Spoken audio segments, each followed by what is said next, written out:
Go, c'est parti. Enregistrement. Enregistrement, bienvenue en fait. Bienvenue dans cette... Bienvenue. Je dis pas dans cette nouvelle vidéo. Évidemment, la vidéo elle est forcément nouvelle. C'est une vidéo qui va traiter... Parce que ça y est, on est le 17 mars 2020. Qui est le premier jour de ton confinement. Toi, français ou résident en France. Le confinement qu'on nous impose depuis midi.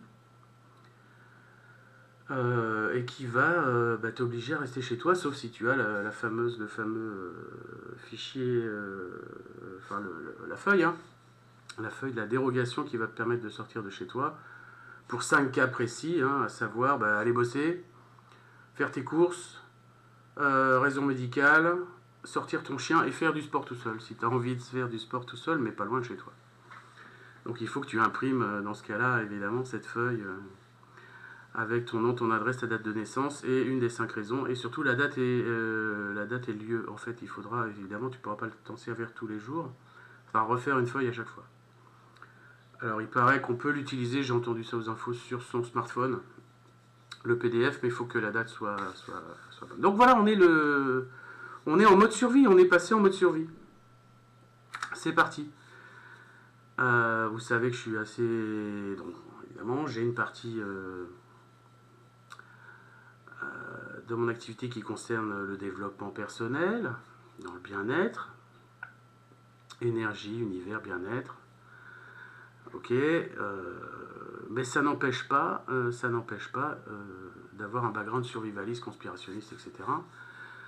Et de proposer depuis 2017 en fait une formation comme ça, gratuite, hein. Je fais venir des gens et je leur expose les slides que vous allez voir ici, qui concernent un stage initiatique théorique de conseils pour la survie, le survivalisme urbain. D'accord. Alors, c'est sous forme de slide, hein, je disais que c'était... j'expose ça depuis 2017-2018. Là, j'ai mis une légère mise à jour 2020. Bien sûr, parce que ça va traiter du coronavirus, hein, et de ce qu'on est en train de vivre à ce niveau-là. Alors, ce survivalisme...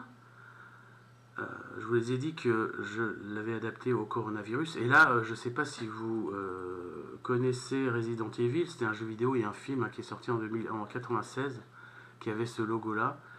Et de manière, assez comique ou assez... je ne sais pas. Il y a un laboratoire chinois, le RLSW. Alors, un laboratoire biochimique, bio ce qu'on veut, là, qui a repris exactement le même virus. Umbrella Corporation, c'était la société d'où s'est échappé le virus qui a transformé l'humanité en zombie. Voilà, c'est juste une petite introduction pour rigoler. Alors cette survie, on parle de survie quand on parle de fin du monde. Alors la fin du monde, on l'a annoncé, moi aussi, hein, j'adorais... annoncer la fin du monde l'année dernière, etc. Et, tous les jours, c'est la fin du monde, hein, c'est la fin d'un monde en tout cas, la fin de la journée. Là, on est dans la fin d'un monde, en tout cas, ça c'est sûr.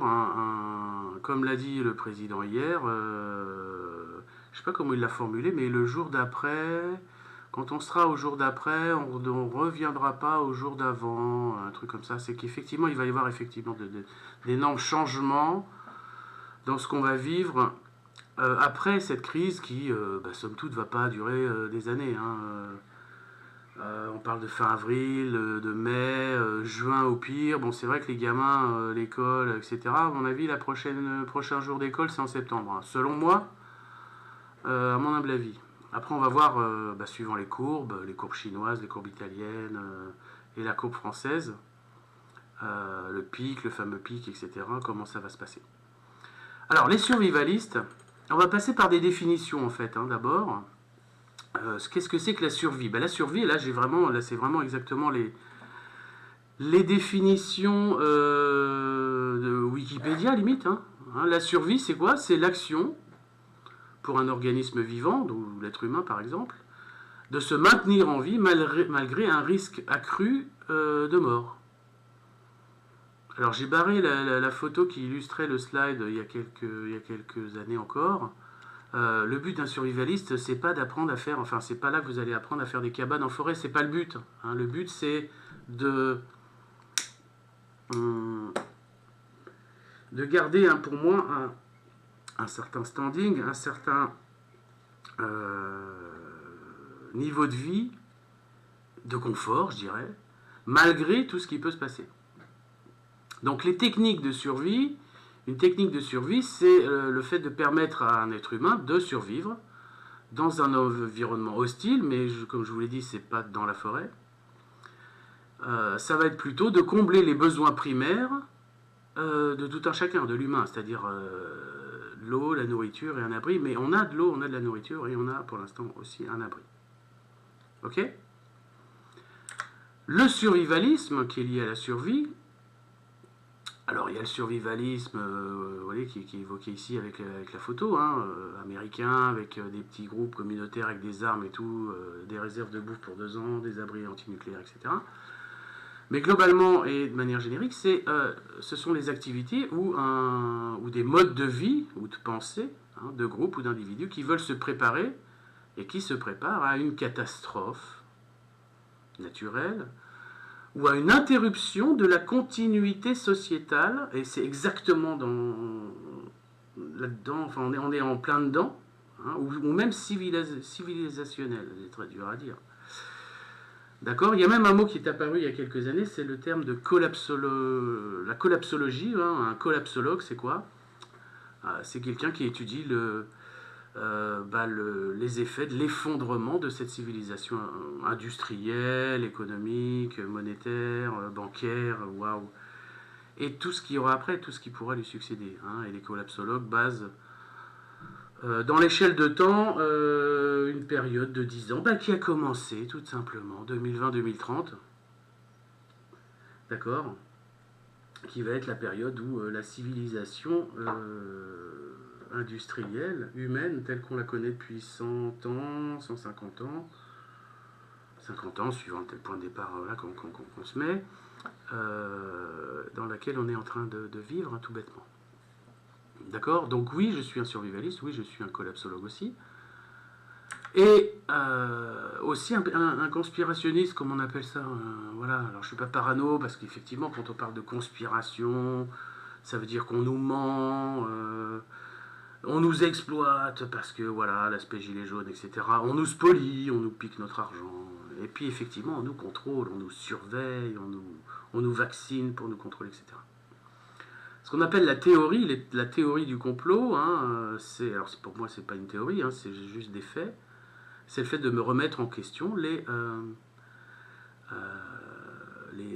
théories, les théories généralement admises sur l'histoire. Hein, l'assassinat de JFK, Apollo 11, le fait que bon nombre de personnes pensent qu'on n'est jamais allé sur la Lune, etc.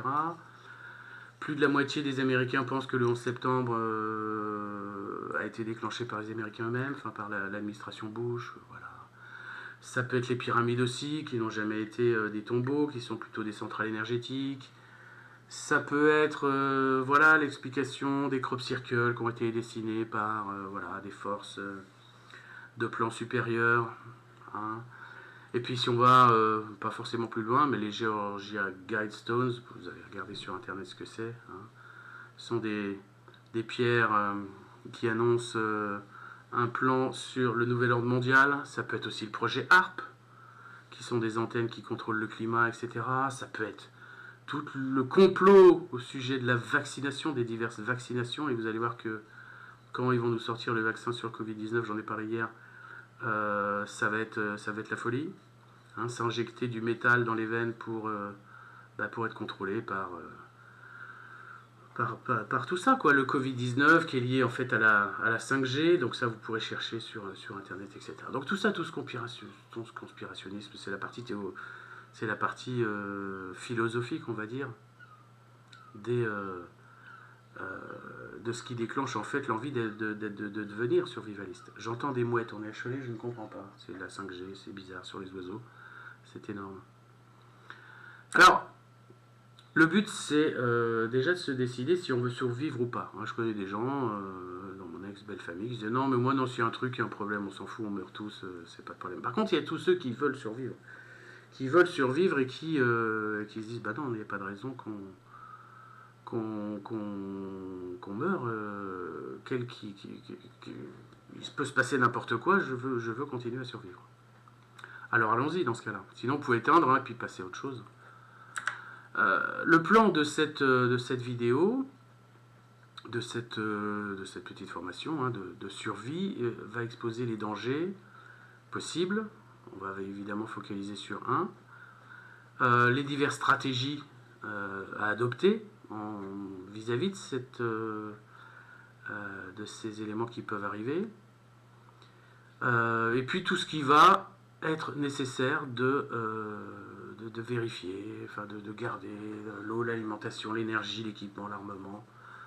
Et puis voilà, quelques points de culture à ce niveau-là, et puis quelques petits conseils qui vont être de manière horizontale diffusés tout au long de ce plan.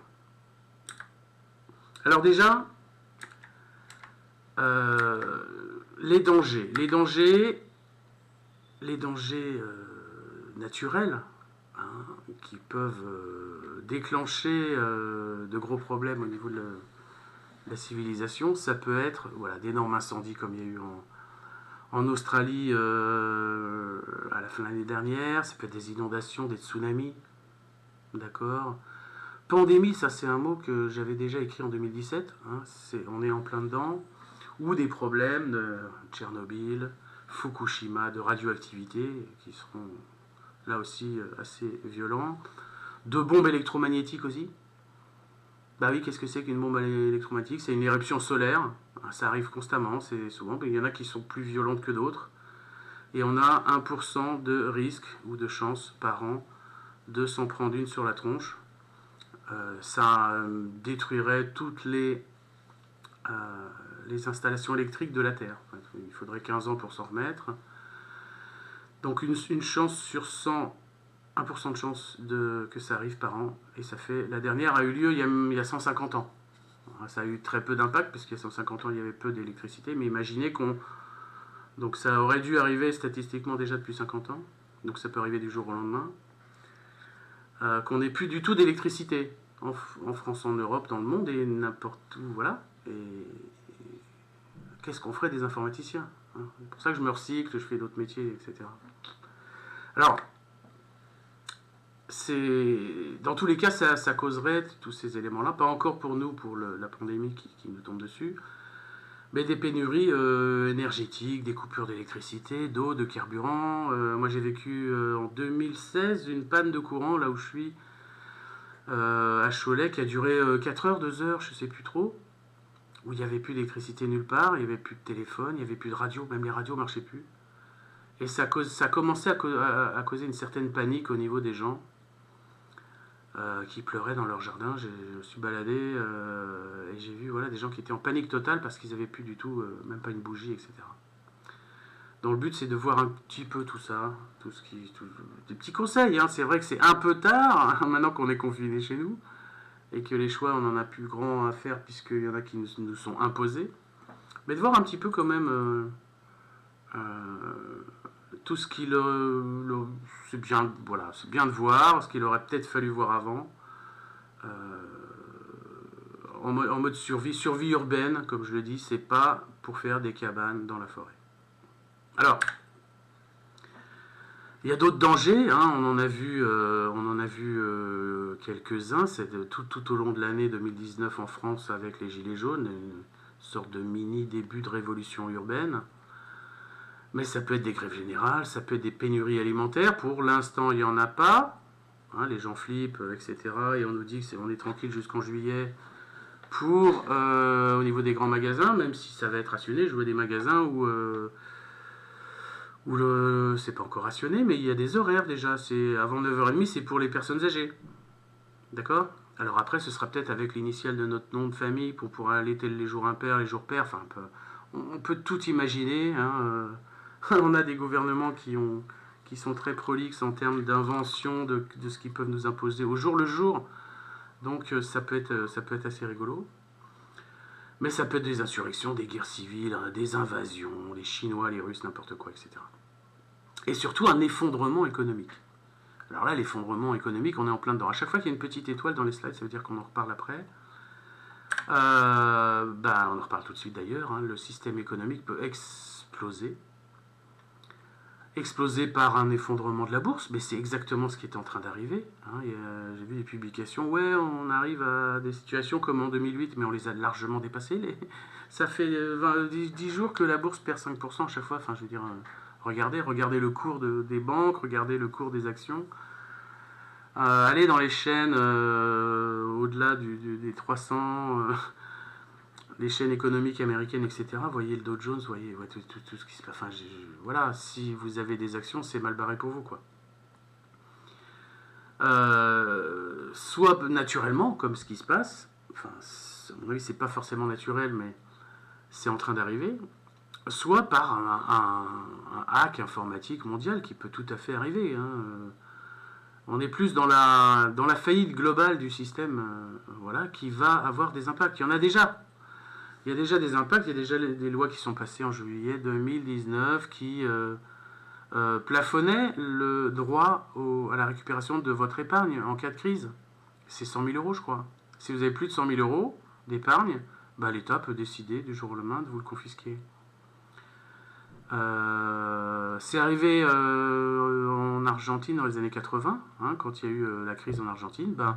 Le président argentin s'est dit je vais confisquer les comptes en banque des gens.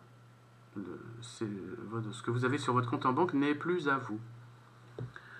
Alors, on parle de ce qu'on appelle le bank run. Le bank run, qu'est-ce que c'est? C'est le fait que tout le monde se rue sur, il y a eu ça en Grèce il y a 2 ans, 3 ans, sur les distributeurs d'argent pour aller récupérer des sous. Hein, et puis qui faisaient la queue pendant 3 heures pour avoir le droit de récupérer 50 balles, etc. Donc anticipez le retrait de respect, faites-le tout de suite. Vous avez le droit de sortir pour aller à la banque pendant que vous, avec votre dérogation là. Mais voilà, retirez tous les sous que vous pouvez, quoi, en petite coupure de préférence.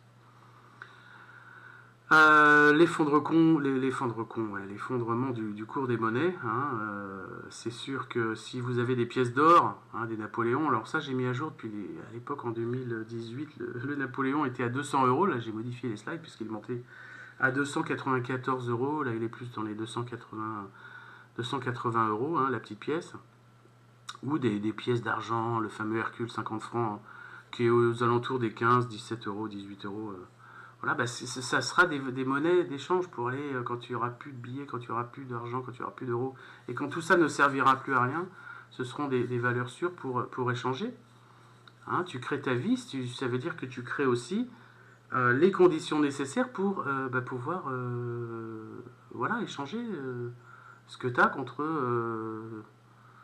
de l'argent. Ou contre d'autres choses avec du troc. Évidemment, le troc qui viendra...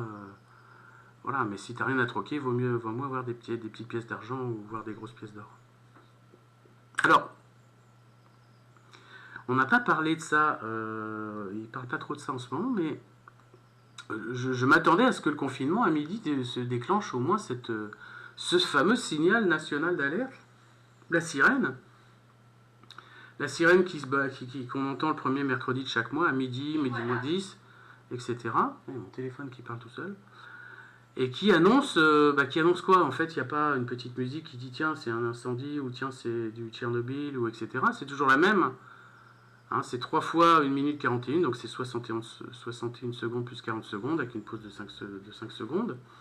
Et quand on entend ça et qu'on n'est pas le premier mercredi de chaque mois, ça veut dire qu'il faut faire quelque chose. Et ce quelque chose, c'est se confiner. Alors il y a un cas exceptionnel que j'ai lu, c'est dans le cas d'un barrage où c'est plusieurs jets d'affilée, et là il faut évacuer. Mais dans tous les autres cas, il faut se confiner, se calfeutrer, fermer ses volets, etc. Et allumer la radio. C'est la radio qui annoncera officiellement, et il y a 2 radios, hein, c'est France Info et France Inter, de Radio France, qui vont annoncer ce qu'il faut faire. Donc ça, voilà. On n'a pas eu besoin de le faire. Je pense qu'il y a des gens peut-être qui n'ont pas internet, qui n'ont pas les infos et qui vont se faire choper par les flics depuis. Enfin, surtout demain, à partir de demain, où ils vont commencer à sanctionner. Mais qu'est-ce qui se passe? Mais qu'est-ce qui se passe? Ben oui, ben t'as pas le droit d'être dans les rues, ben non. Ah d'accord. Tu n'as pas ta feuille? Ben c'est 135 €. Voilà. Je me demande comment ils vont faire pour les gamins, les cités, etc. Où, enfin, déjà, un gamin, ça n'a plus rien à foutre dehors, puisqu'il n'a pas de raison de travailler, ni de. Voilà, donc pour faire une sorte de couvre-feu, ça va être un peu compliqué, mais je fais confiance ou pas au niveau des forces de l'ordre pour que bah, ça se passe tout à fait bien, de toute façon. Alors ensuite, la crise. Bah, la crise, c'est quoi? Bah, ça y est, on est dedans. Il y a une faillure du système. Quel que soit le système, quelle que soit la cause, bah, là, c'est ce fameux coronavirus où on est en pic absolu. Voilà, on est en pleine crise. Il va falloir définir une stratégie. La première des stratégies, c'est de définir et de choisir. On est dans le choix ici, qu'il va falloir réfléchir, soit rester chez soi, soit partir ailleurs. Alors ceux qui sont dans 2 mètres carrés, étudiants, etc., c'est sûr qu'il va falloir faire ce choix, parce que rester 6-8 semaines calfeutré là-dedans, ça va être un petit peu compliqué peut-être. Donc rester chez soi ou partir, hein, le gouvernement nous donne encore le choix, hein, l'adresse qu'on met sur cette fameuse dérogation. Ce fameux fichier PDF imprimé à remplir nous donne le choix de remplir l'adresse où on a décidé de se confiner. C'est pas forcément notre adresse, ça peut être chez un grand-parent, ça peut être dans une maison secondaire si on a une maison secondaire, ça peut être chez papa-maman, ça peut être chez papa ou maman, ça peut être ailleurs. Le choix de rester chez soi ou de partir. Et en fait, si on part, où est-ce qu'on va? Et avec qui on reste? Est-ce qu'on va dans la famille? Est-ce qu'on va avec des amis? Ce qui est, je pense, interdit. D'accord. Ce qu'a dit Castaner aujourd'hui, hein, non? Réunion entre amis, c'est plus possible. D'accord. Alors peut-être en communauté, je ne sais pas. Voir les relations qu'on peut avoir avec les voisins de chez soi, ou les groupes auxquels on appartient. Hein, à voir. Et si on y va, où est-ce qu'on, enfin, comment on y va, etc. Alors, ce qui est important, c'est de définir, si on décide de vivre en communauté, etc., en groupe, c'est quel est le rôle que vous allez avoir dans le groupe. Si vous êtes forgeron, si vous êtes serrurier, si vous êtes maréchal ferrant, c'est sûr que vous allez avoir plus de possibilités de gérer blacksmith, donc une forge, ou des activités qui sont plus liées à la campagne. Que si vous êtes contrôleur financier, où là, il va falloir vous trouver des compétences différentes de manager, etc., dans le groupe. Ok? Donc après, déplacement, voilà, moyens de transport, mobilité, voilà, discrétion. Est-ce que... Alors là, je suis un petit peu, évidemment, pessimiste, ou j'exagère. Hein. On n'est pas avec des barrages routiers qui vont, comme les bandits de grand chemin, nous kidnapper, etc., notre véhicule. Mais bon, attention aussi à ce mode de déplacement. Hein, les trains vont être réduits, hein, Castaner l'a annoncé, puisqu'on n'est plus censé se balader non plus à droite et à gauche de la France, de haut en bas. On est censé avoir choisi l'endroit où on a décidé de crécher pendant les semaines qui vont venir. Donc si on change d'avis, il va falloir ruser aussi en termes de moyens de transport. Le cas numéro 1, c'est évidemment celui des survivalistes, c'est celui de rester chez soi, parce que les gens, ils ont préparé cette éventualité.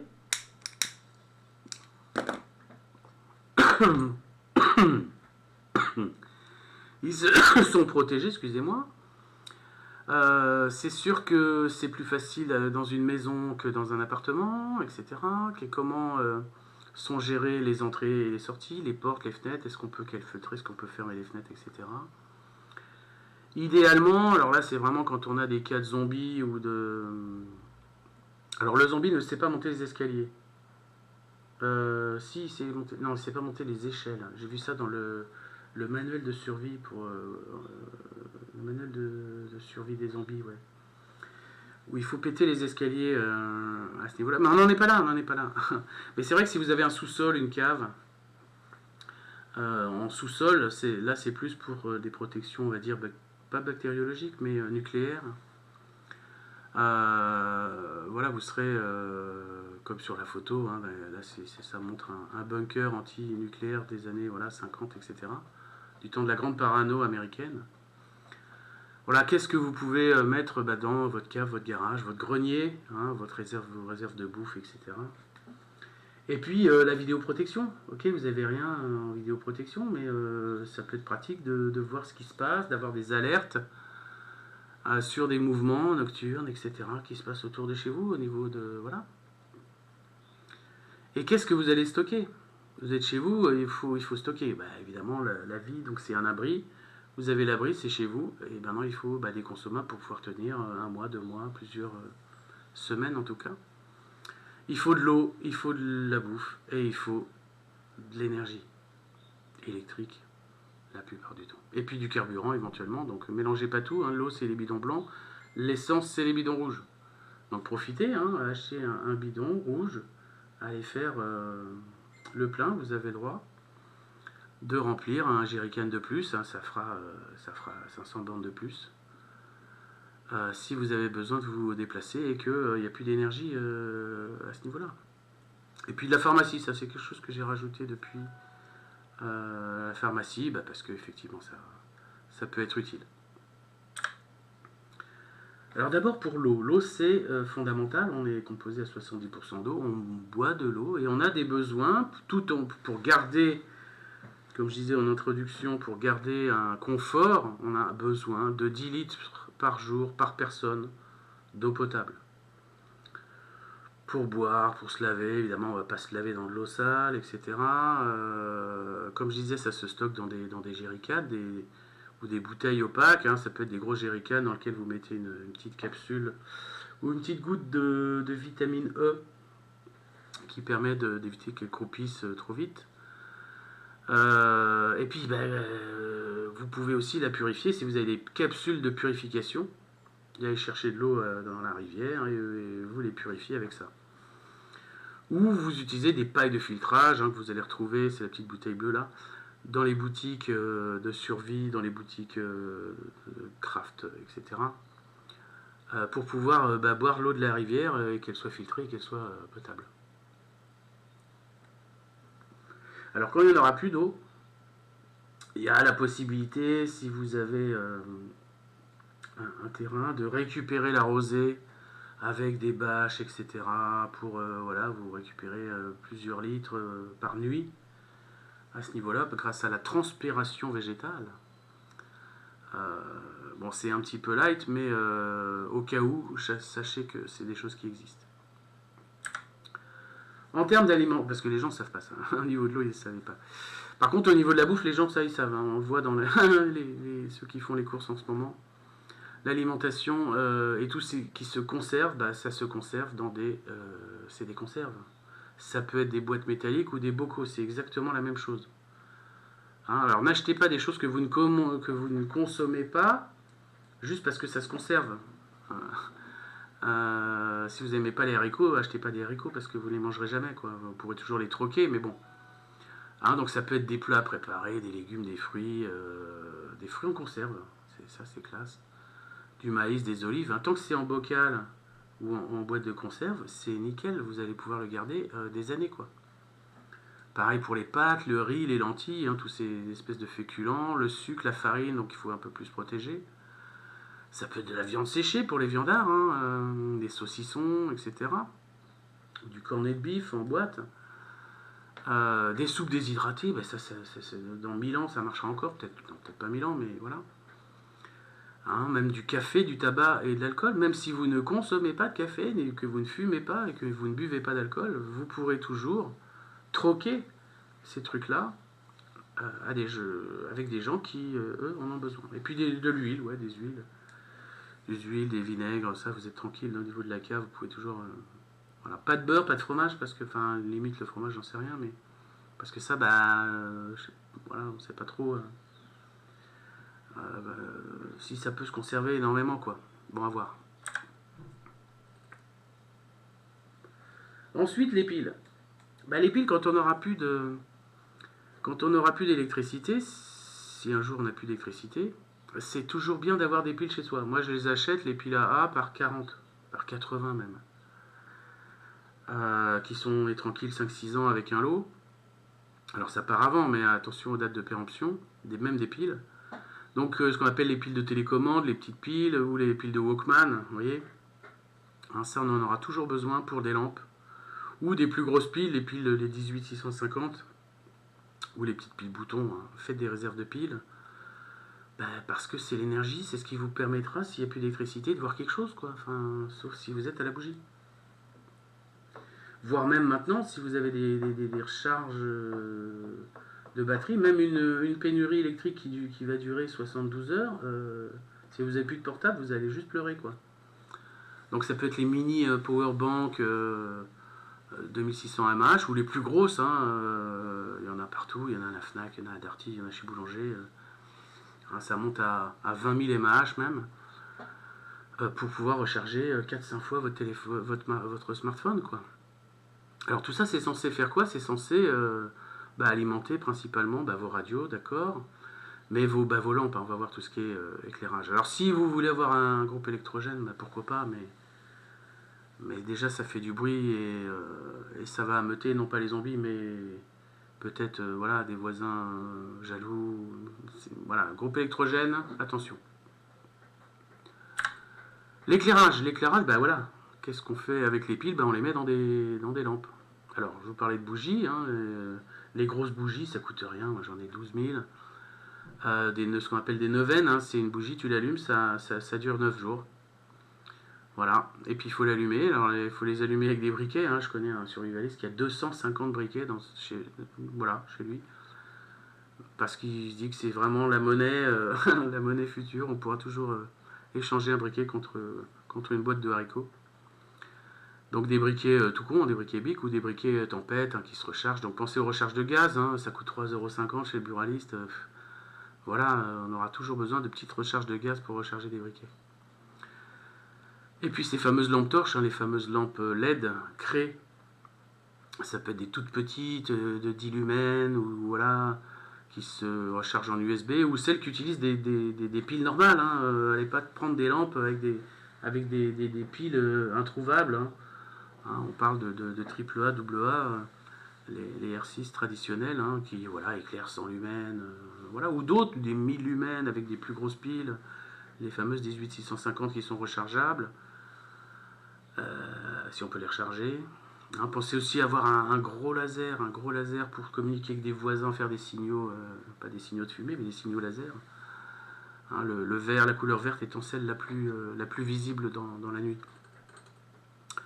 Donc voilà pour l'éclairage. Petit truc que j'ai rajouté, c'est la pharmacie. Alors pour ceux qui sont adeptes des médicaments, hein, vous savez que je suis anti-médicaments, mais du Doliprane, de l'Efferalgan, du Dafalgan, Imodium, Sfasfon, Voltaren, attention, parce que justement ils ont dit non, il ne faut plus en prendre, parce que ça multiplie ça aggrave les symptômes du Covid-19. Mais ça peut être pratique dans une communauté d'avoir un chaman, entre guillemets, ou quelqu'un qui a un petit peu tout ça. Voilà, pour guérir les maux courants ou rassurer les gens qui sont habitués à prendre ces substances. Pensez plus aux huiles essentielles, hein, il y a des trucs pour les inhaler, voilà, ou des baumes, les baumes du tigre, du dragon, du singe, ou le fameux baume de survie que vous avez là en image, hein, qui est plutôt en stick maintenant. Le baume de survie qui existe depuis 3 ans, vous avez retrouvé sur eBay. Qui contient 50% d'huile essentielle, etc. Et bien sûr du gel hydroalcoolique, et bien sûr des masques. Si vous arrivez à en trouver, mais là c'était avant. Parce que maintenant, il n'y en a plus trop. Alors, j'ai essayé d'en faire. J'en ai parlé dans la vidéo d'hier avec ça, de l'alcool modifié à 90 degrés et du gel d'aloe vera mélangé, mais non, ça marche pas génialement. C'est pas aussi classe que du vrai gel hydroalcoolique avec Voilà, mais ça va venir, hein. Voilà, il y a juste 6 semaines d'attente quand ce sera fini. Voilà, mais pensez après la fin de la crise à en reprendre pour la prochaine fois. Hein, ça se périme pas, enfin voilà, vous serez tranquille. Pensez aussi aux micros-outils, hein, des petits coucous. Enfin vraiment la trousse médicale, quoi, avec des petits pics, enfin, en titane, des coucombes, il n'y a rien de plus chiant si t'as un ongle, voilà, et que t'as pas de tous ces petits outils médicaux qui peuvent être utiles et qu'on pourrait plus aller chercher si les pharmacies étaient fermées, tu vois. Faut avoir tout ça chez soi. Alors tout ça, c'est si t'es chez toi. Et si t'as décidé, en fait, de partir. Donc ça, c'est le deuxième cas. On va décider de partir. On sait où aller. Bah, sinon, vaut mieux pas. Ce qu'il faut, c'est aussi s'assurer de l'état du lieu où on va arriver. Et surtout, d'accepter, d'abandonner le cas numéro un, c'est-à-dire, bah non, j'ai rien chez moi. C'est pas vraiment chez moi. Il n'y a rien pour survivre. Je peux pas être confiné pendant 2 mois là-dedans. Donc il faut vraiment s'assurer que c'est la meilleure solution si on veut partir. Et de planifier, le trajet unique, sans retour, entre guillemets, qui va nous permettre de savoir se déplacer vers ce lieu. Et puis de pouvoir emporter l'équipement nécessaire. On va voir avec tout ce qui est sac d'évacuation niveau 1, etc. niveau 2. Alors il y en a qui ont anticipé. Hein. Moi j'ai quitté Paris il y a 6 ans. Il y en a qui ont quitté la France il y a... Voilà. J'en parlerai à la fin sur les chaînes YouTube des gens qui sont spécialistes de la survie. Alors, let's go.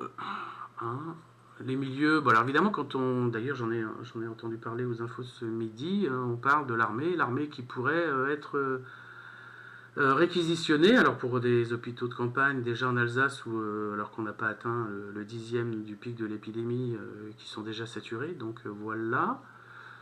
Mais qui pourrait embarquer les gens dans des camions pour les mettre dans des espaces. On voit ça dans les catastrophes aux US, dans les gymnases, des écoles, des hôpitaux, pas des endroits où il y a de la place pour parquer les gens. Mais si vous échappez à ça et que vous décidez de partir tout seul, ce sera à vous de savoir où aller dans des fermes, si vous êtes dans des fermes déjà, voilà. Dans des forêts, des plaines, des champs. Alors là, c'est vraiment dans le cas ultime où il n'y a plus aucune civilisation et que c'est l'anarchie absolue en mode urbain. Prenez une carte aussi, parce que votre GPS marchera peut-être plus. Alors on bouge. Ça y est, on a décidé de bouger, même si on a décidé de rester, mais on peut être obligé de bouger.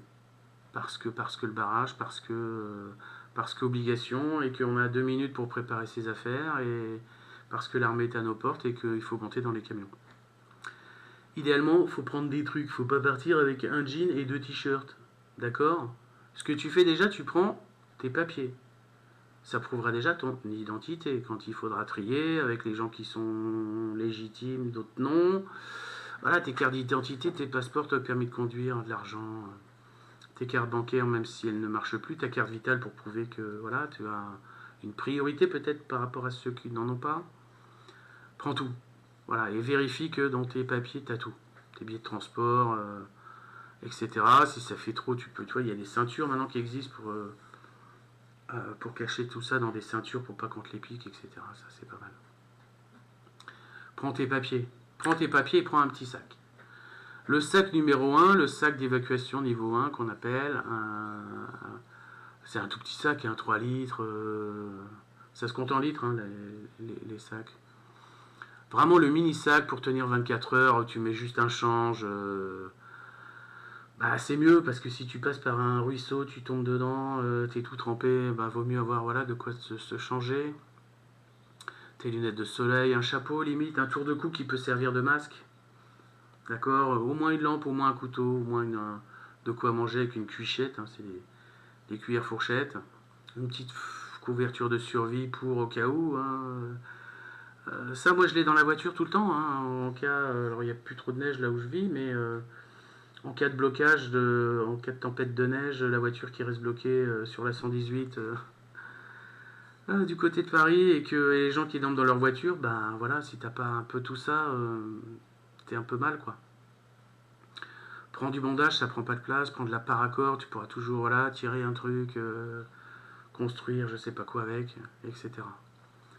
Prends des sacs plastiques aussi, hein, non seulement au niveau écolo pour pas balancer tous tes détritus par terre ou n'importe où, mais pourquoi pas pour récolter, si tu veux cueillir des champignons dans la forêt, ou des orties pour faire une soupe. Hein, c'est toujours bien d'avoir un petit peu de sac plastique, même dans ce petit niveau de sac. Ta boîte étanche aussi, ne pas oublier ta boîte étanche. On va voir ce que c'est qu'une boîte étanche, etc. Et puis si tu peux mettre un masque avec, voilà, un masque de travaux, etc. ou autre pour éviter les fumées, etc. Parler de couteau, j'ai fait des stages de combat au couteau où la première chose qu'on apprend c'est que dans un combat au couteau il y a un mort et un blessé. Donc la première des choses c'est d'apprendre à fuir. Mais un couteau, alors sans forcément parler de combat au couteau, mais c'est bien pratique pour tout faire, quoi. Quelle que soit la taille du couteau, hein, tu peux en prendre en porte-clés. Hein, vous avez tout en haut là, je crois que c'est un Spyderco Ladybug qui fait 5 cm. Voilà, tu mets dans un sac, voilà, tu pourras toujours ouvrir ce que tu veux avec, des boîtes, des cartons, etc. Ou manger même avec un couteau. Tu pourras faire ça, ou un peu plus gros, hein, ce qu'on appelle les EDC, les Everyday Carry, c'est les trucs que tu as normalement tout le temps dans ta poche. Ou carrément, là, si tu veux mettre ça dans ton sac, le couteau de chasse à la Rambo, etc. J'ai acquis récemment un Cold Steel Micro Raycon 1 qui fait 4 cm de long, qui est toujours sur mon porte-clés, qui est une tuerie, et qui me sert à tout constamment pour ouvrir n'importe quoi. Et voilà. Donc pense au couteau, c'est essentiel dans ton sac d'évacuation, c'est évident. Cette boîte étanche, alors qu'est-ce que c'est que cette boîte étanche? C'est une boîte qui, comme son nom l'indique, ne laisse pas rentrer l'eau, même si tu l'as fait tomber dans l'eau. Et c'est là qu'il faut mettre tous les trucs qui ne doivent pas aller dans l'eau. Comme les briquets, comme tout ce qui est USB évidemment, tes câbles USB, tes baumes, tes clés USB aussi, parce qu'évidemment il va falloir une clé USB dans ce monde de survie où un jour tu seras peut-être démuni de tout et tu n'auras plus que ta clé USB où tu devras avoir stocké en PDF les preuves de ton identité, etc. Hein. Moi j'ai toujours ça sur moi, sur mon porte-clés. Hein. Une sauvegarde en PDF de tout ça. Truc attestation EDF, avis d'imposition, le cabis de ta boîte, bilan sanguin, on sait jamais, tu te fais renverser, on sait pas ton groupe sanguin, on trouve ça sur toi, on regarde ce qu'il y a dessus, et on sait quel type de sang t'injecter.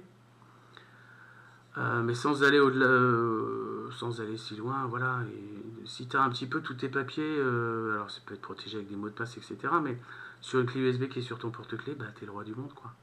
T'es tranquille. Tu vas à un endroit, on te demande un papier, tu dis je l'ai pas. Là, non, tu pourras pas dire je l'ai pas. Tu dis tiens, voilà, tiens, bim, je te l'envoie. Alors si tu as un smartphone, c'est idéal d'avoir une sorte de cloud aussi ou d'avoir ces types de fichiers directement dans ton smartphone qui, s'il y a internet, te permettra de les envoyer, ces fichiers-là, à la personne, l'autorité, qui te les demandera là, par email ou autre. Ou les montrer même sur l'écran. Parce qu'une clé USB, sinon, si t'as pas d'écran, ça marche pas bien. Alors s'il faut partir plus longtemps, et le deuxième niveau de sac d'évacuation, l'évacuation niveau 2, s'il faut partir, 3 jours, c'est le fait de multiplier un petit peu la capacité, c'est des sacs de 20-30 litres, où tu mets de quoi te changer pour... voilà, moi ça c'est un sac que j'ai dans mon entrée. C'est-à-dire s'il faut que je parte, j'en ai pour 3 secondes pour le prendre et partir dans le camion militaire où je serais obligé de... voilà, mais j'ai ce qu'il faut dedans pour même creuser des trucs, mini sacs de couchage. Il y en a qui tiennent dans la main des sacs de couchage hein, et qui supportent des températures de moins 10 degrés pour pas mourir de froid dans la nuit, quoi. Voilà. Des bâches, etc. Couteau un peu plus grand peut-être. L'outil multifonction, c'est pratique. C'est là où tu peux mettre tout ce qui est un petit peu truc de guérison, kit médical, encore toujours les batteries, les sacs plastiques, la boîte étanche. Et puis même une petite radio pour savoir ce qui se passe au niveau officiel. Et puis ta carte, ta boussole si tu as besoin de te balader dans la forêt. Alors au-delà, alors moi j'ai pas ça, parce que je me mets pas dans cette condition où c'est carrément, on va s'installer dans la forêt, où là c'est carrément la tente, le matelas, le tarp, et puis on vit pendant 3 semaines dans la forêt. Non, ça pour moi c'est... Voilà, je l'ai, mais je l'ai pas en mode ready pour partir. J'ai pas envie de ça. Mais sache qu'il il pourrait y avoir besoin en cas d'incendie violent de partir et d'avoir un truc comme ça qui est déjà prêt, c'est pratique. Là, c'est en mode individuel, hein, tout ce que je vous dis. Idéalement, si chacun a son petit sac, c'est quand même mieux. Donc si vous êtes à 2, 3, plus les enfants, c'est bien de penser aussi à ce que tout le monde aura chacun comme responsabilité de transport dans chacun de ses sacs. Alors, après, alors on n'est pas en mode zombie, mais je parlais du couteau tout à l'heure, il faut bien, si la situation l'oblige, il va falloir un peu se défendre aussi. Donc on parle d'armement légal, hein, les armes de catégorie A, ça peut être un simple bâton, une canne, une béquille, etc. Mais une canne, voilà, au-delà, un tomahawk, c'est l'espèce de hache que vous avez là. Ok, ça ce sont des armes de catégorie A qui sont légales à partir de 18 ans. Une matraque, une machette, petite arbalète. Alors, se balader avec son sabre et son épée dans la rue, c'est sûr que ça va. Si vous êtes encore en mode standard, qui vont éveiller l'attention, bien entendu, ou des petits pistolets à plomb, etc., mais qui pourront au moins vous permettre de chasser des petits gibiers, je sais pas, ou d'impressionner si des gens vous attaquent, entre guillemets. Après, si vous avez un permis de chasse ou une licence de tir, vous pourrez aussi avoir, chez vous, vous n'avez pas le droit de vous trimballer trop avec, mais des armes de catégorie B, déclarées en préfecture, ça peut être des carabines 22, etc. Voilà. Alors, ce n'est pas le cas de la photo, hein, là c'est un truc un peu plus violent. Voilà. Après, si vous êtes militaire, c'est autre chose, vous aurez accès à d'autres trucs, mais pas nous, on n'a pas le droit. Donc voilà quelques conseils pour qui n'est pas, c'est pas du pessimisme, hein, le survivalisme, c'est tiens, si vous avez pensé à tout ça avant la crise, c'est beaucoup plus facile de la gérer une fois qu'elle arrive. Ok. C'est donc la préparation, c'est ça, c'est s'informer auprès de sources qui ne sont pas forcément les mainstream médias, les BFM TV, etc. Parce qu'ils vont pas dire ça y est que c'est la fin du monde, ils le diront jamais. Donc c'est se préparer en lisant des ouvrages dédiés à la survie. Alors c'est pas des ouvrages qu'il faut embarquer quand il y aura la crise, c'est trop tard, c'était avant. C'est regarder des vidéos, c'est voir ce qui se passe au niveau des réseaux sociaux où on parle de ça. Et puis c'est s'entraîner, c'est est-ce que vous vous sentez capable de marcher 10 km, hein, c'est un jour où il faudra aller à 10 km à pied quelque part. Donc rester vigilant, optimiser ses techniques, vérifier régulièrement l'état de son équipement. Moi j'ai des batteries de smartphone dans chacun de mes sacs de survie. Tous les mois je les vérifie, je les recharge en fait. Je les décharge et je les recharge au moins une fois par mois. Oui, parce que c'est tout con, mais ce qu'il faut c'est pas partir avec une batterie déchargée, c'est très dommage. Et puis après c'est avoir du flair, c'est se fier à son intuition. Donc voilà un petit peu pour cette préparation. Alors je ne suis pas le seul à parler de tout ça, il y a beaucoup de séries télé, de films hein, qui ont été consacrés à tout ça, et puis surtout des gens dont c'est le métier d'avoir des chaînes YouTube spécialisées dans la survie. Au niveau des séries télé, vous avez peut-être vu Lost, Walking Dead, Fear the Walking Dead, hein, il y en a pas mal. Z Nation, très sympa, avec des zombies très marrants. La Ship, 12 Monkeys, Containment, c'est le truc qu'il faut revoir en ce moment. Là, ces gens, ça veut dire confinement. Voilà, vous voyez le rapport, donc c'est classe. Et puis il y a eu plein de films aussi. Hein. 127 heures, La Route, ou le truc à pas voir si on est un petit peu pessimiste. 28 jours plus tard, The Day After 2012, des trucs complètement dingues, quoi, voilà. Pour se familiariser avec un petit peu tout ça. Alors il y a aussi pas mal de chaînes YouTube, alors celle-là elle date un petit peu peut-être. Et vous cherchez survivalisme dans YouTube, vous n'avez aucun problème pour trouver ça. Moi ceux que je suis encore régulièrement, c'est Emmanuel et Sandrine, survivalistes, qui sont extrêmement visionnaires sur au niveau géopolitique, hein, et qui propose même des formations très poussées sur la préparation et sur ce qu'on nous cache, etc. Et puis un autre qui est un peu dingue, Wild Might, un gars qui s'appelle Matt, ultra macho, ultra voilà, prépa, qui a son langage, qui a son style aussi, qui est sympa. Donc voilà pour bah, cette petite formation, hein, voilà, d'une petite heure. En conclusion, rester positif, évidemment, se préparer. Au niveau des chiffres, notez ce site là, worldometers.info/coronavirus, parce qu'on nous parle de chiffres à la télé, mais qui sont complètement démentiels et qui ne sont, voilà, le taux de mortalité. Vous allez voir le vrai taux de mortalité en France, qui est aujourd'hui, je crois, de 97%, 93%, pardon, et pas 0,1 comme on nous. Voilà, vous allez voir ce site et vous allez voir en temps réel, toutes les heures, les vraies données mondiales qui sont mises à jour à ce niveau-là. Donc voilà, bravo, vous êtes survivaliste, vous êtes maintenant initié au survivalisme urbain de niveau 1, donc au niveau théorique, hein, et suivi ces quelques conseils pour la survie. Pour aller plus loin, pour être survivaliste de niveau 2, bah, préparez cet équipement, développez vos compétences autres, d'accord, et puis pourquoi pas vivez une expérience survivaliste, hein, un stage, un trek de 3 jours dans la forêt avec des spécialistes, pour voir ce que ça ferait dans le pire des cas. Ok? Donc merci, voici mon mail expertpowerfr@gmail.com, hein, mon numéro de téléphone qui est public depuis 25 ans. Voilà, pensez-y à tout ça, même si le simple fait de commencer, c'est d'avoir un petit canif ici comme un Spyderco Dragonfly dans la poche pour vous rassurer.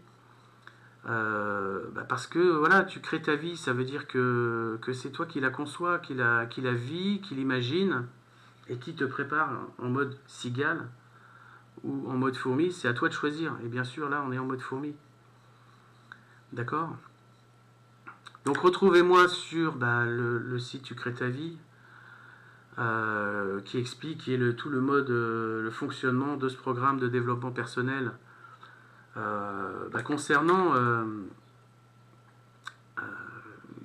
voilà, cette motivation pratique d'évolution, de chemin spirituel, mais il n'y a pas que le spirituel, hein, il y a aussi, voilà, là on est confiné pendant 2 mois, cool, il va falloir le gérer, je connais des gens qui le gèrent pas bien, hein, et qui commencent déjà à se faire chier aujourd'hui. Je vois qu'Internet commence à ramer méchamment. On a des scènes, hein, il y a des sites qui wow, donc on se dit moi j'ai pas envie trop qu'Internet marche plus bien. Donc voilà, merci à vous, et c'était vraiment pour voilà, dévoiler, j'ai rien inventé de particulier depuis le coronavirus, mais là c'était un peu l'occasion, voilà, de montrer ce qui se passe, ce qui s'est passé, et comment, voilà, sans dédramatiser, mais voilà, on ne sait jamais ce qui nous prépare. Pensez à tout ça, et je vous dis à bientôt pour une prochaine fois. Salut!